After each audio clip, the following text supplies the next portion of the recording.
안녕하세요 여러분, 키로바이옴 창시자 선35 스타입니다. 한국의 키로제닉인 저탄고지를 다이어트 목적으로 사용하지만 제대로 된 원리를 알지 못한 채 가볍게 접근하면 장기적인 관점에서 심각한 부작용에 직면할 수가 있어요.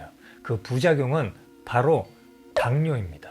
이 저탄고지가 당뇨에 걸릴 위험성을 높여요. 그래서 관련된 과학적 근거를 갖고 저탄고지가 어떻게 당뇨를 일으키는지 그 원인에 대해서 살펴보고 이어서 수정 보완할 수 있는 좋은 방법을 알려드리도록 하겠습니다. 분명 오랫동안 저탄고지 유지하면서 아무 문제가 없었던 분들은 제 말에 와닿지가 않을 거예요. 하지만 잊지 마세요. 장기적인 관점이라는 것을. 그리고 지금 당장 당뇨에 걸리지 않더라도 당뇨가 오기 이전에 여러 불편한 증상들을 경험할 수가 있을 겁니다. 예를 들어서 매사에 피곤하다든지 힘이 없다든지 아니면 탄수화물 섭취를 안 했는데도 불구하고 혈당 스파이크를 경험한다든지 그리고 체중에 변화가 없거나 체중이 오히려 증가한다든지 이런 것들이 당뇨가 오기 전 신체가 보내는 신호라고 할 수 있어요. 그리고 분명 저탄고지로 인해서 당뇨에 걸리신 분들이 흔하지 않지만 있어요. 여러분들 중에서도 당뇨가 걸렸다는 글을 블로그에서 목격한 적이 아마 있을 거예요.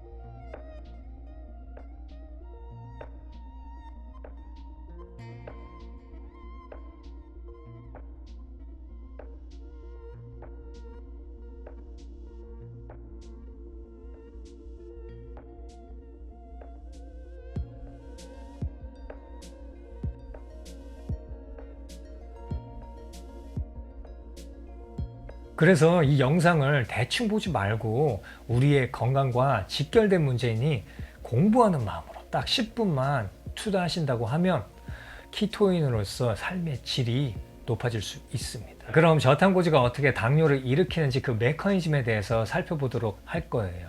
우선 당뇨에 걸린 이유에 대해서 알고 싶다면 당뇨인의 특징을 살펴보면 되겠죠. 제2형 당뇨병은 당 독성과 지방 독성으로 인해 인슐린을 분비하는 췌장 베타세포 기능의 손상 때문에 발생됩니다. 여기서 우리는 키토인이기 때문에 지방 독성에 관련돼서 살펴보도록 할 거예요. 우리 신체는 유리지방산이 풍부하게 존재해요. 이 지방이 많으면 많을수록 지방을 저장하는 세포가 무엇이죠?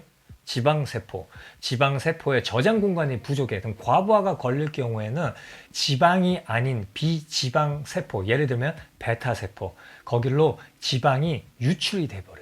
유출됐을 경우에 지방 독성으로 작동하게 됩니다. 그래서 유리지방산 농도가 높으면 높을수록 지방 독성의 역할을 하는 거죠. 그림 A는 건강한 대조군과 처음으로 당뇨 진단을 받은 제2형 당뇨병 환자들의 혈장 유리지방산 농도를 분석한 결과인데 제2형 당뇨병 환자들의 유리지방산 농도가 거의 3배까지 높죠.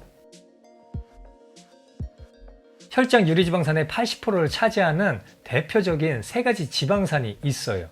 팔미트산, 올레산, 리놀레산. 여기 그래프를 보면 건강한 대조군 40명과 제2형 당뇨인 40명의 혈장 유리지방산을 비교한 결과 당뇨인이 이 3가지 유리지방산 농도가 높다는 것을 알 수 있습니다.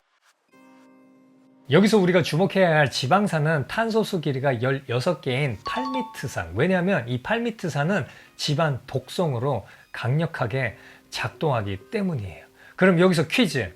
다음 중 팔미트산이 들어있는 음식은 무엇일까? A. 고기, B. 치즈, C. 버터, D.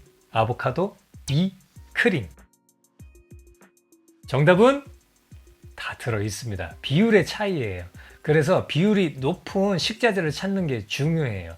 팔미트산의 비율이 높은 식자재는 바로 육류와 유제품입니다. 육류와 유제품은 저탄고지에서 사용하는 흔한 식자재죠. 여러분들 그동안 고기 많이 먹고 버터 많이 먹고 치즈 많이 먹고 하물며 저탄고지를 하시는 분들은 정상 체중에 비해 더 많은 체중을 보유하시는 분들이에요. 그럼 뭘 의미해? 신체에는 혈장 유리지방산 농도가 높으면 높을수록 지방 독성의 역할을 강력하게 한다. 그래서 정상 체중인에 비해서 체중이 많은 사람일수록 그만큼 지방 독성으로 강력하게 작동하겠죠. 자, 그래서 팔미트산이 어떻게 지방 독성으로 작동해서 췌장 베타세포에 문제를 일으키는지 근거 하나 보여드리도록 할게요. 활성산소 아시죠? 활성산소가 많으면 많을수록 세포가 늙고 죽습니다. 그런데 팔미트산이 활성산소를 어마어마하게 생산해요. 동시에 팔미트산이 활성산소를 제거해주는 황산화효소의 아세틸화를 시켜서 황산화효소의 발현 수준을 떨어뜨리게 합니다. 여기서 끝나는 게 아니라 또 다른 사건이 있어요. 이 췌장 베타세포는 다른 세포에 비해서 항산화효소 자체가 적어요. 이런 취약성을 지니고 있는 상태에서 팔미트산을 섭취한다. 내 몸에 팔미트산이 많다. 이럴 경우에는 베타세포에 치명적이겠죠. 결국 인슐린 분비가 잘 안 된다는 거예요. 뭐야? 인슐린은 지방을 합성하는 역할을 하기 때문에 인슐린이 분비되지 않는다면 더 좋은 거 아니에요? 체중 감소에 더 좋은 역할을 하는 거 아니에요? 라고 오해하시면 안 돼요, 여러분. 우리 신체는 혈당 조절을 하기 위해서 인슐린 분비 기능에 문제가 있으면 안 돼요. 정상적으로 작동해야 돼요. 그러지 않을 경우에는 어마어마하게 큰 문제가 발생될 수 있다. 거기에 관련돼서는 따로 설명해 드리지 않겠습니다. 신체의 80%를 차지하는 유리지방산 중에 올레산이 있다고 말씀드렸죠. 이 올레산이 풍부한 오일은 무엇일까? 바로 올리브유죠. 이 올리브유가 팔미트산의 악영향을 상쇄할 수 있습니다. 그래서 팔미트산과 올레산이 췌장 베타세포에 어떤 역할을 하는지 비교해보며 올레산의 효능에 대해서 알아보도록 할게요. 막대 그래프를 보면 DCF는 활성산소를 검출하는 표지자인데 높을수록 활성산소를 많이 생산한다는 의미예요. 확실히 팔미트산이 올레산보다 높죠. 근데 놀라운 것은 팔미트산에 올레산을 처리했더니 활성산소가 줄어들었어요. 그만큼 방어 능력이 뛰어나다는 거죠. 그리고 SOD는 항산화효소로 팔미트산이 올레인산에 비해 항산화효소 발현 수준이 매우 낮아요. 그래서 올레산이 활성산소 생산이 적다는 것을 설명할 수 있는 거죠. MMP2는 단백질 분해 효소인데 활성도가 높을수록 췌장 베타세포를 분해하는 능력이 강하다. 보시면 팔미트산이 어마어마하게 MMP2의 활성도를 높이는 것을 알 수 있죠.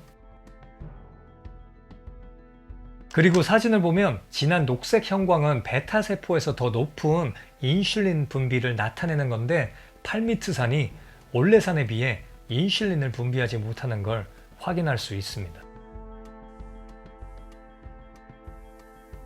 어떠세요, 여러분? 이렇게 원리를 알고 나니 그동안 몸에서 보냈던 부정적인 신호들이 왜 일어나는지 알 것 같죠? 물론 그리 쉽게 당뇨가 걸리지는 않아요.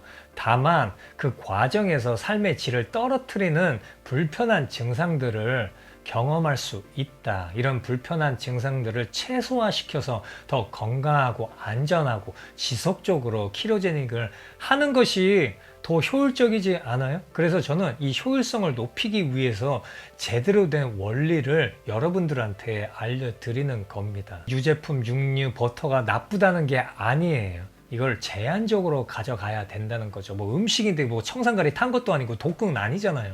그렇죠?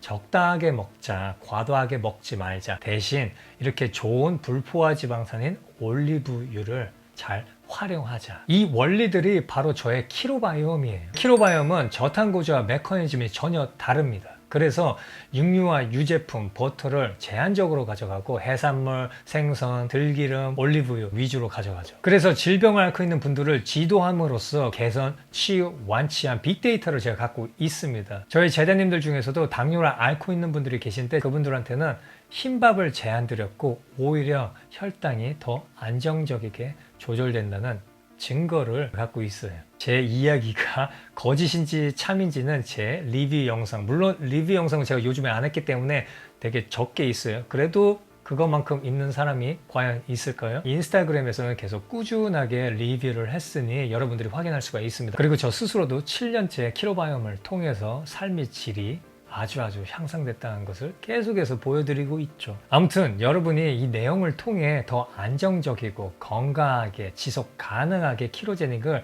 즐겁게 하셨으면 좋겠어요. 또한 저탄고지로 당뇨를 앓으신 분들이 여기저기서 이유를 찾아봐도 찾을 수가 없었을 텐데 이 영상으로 그나마 위안을 받으셨으면 좋겠습니다. 여러분, 원리는 곧 답이다. 제대로 된 원리를 알아야 제대로 된 효능을 얻을 수 있습니다. 남과 비교하지 말고 이전의 나와 현재의 나를 비교하고 현재 몸 안에서 보내는 신호에 귀를 잘 기울여 보세요. 그러면 쉽게 답을 찾아낼 수 있을 겁니다. 키로바이옴은 키로제닉의 미래입니다. 그럼 저는 다음 영상에서 찾아뵙도록 하겠습니다. 안녕 키로.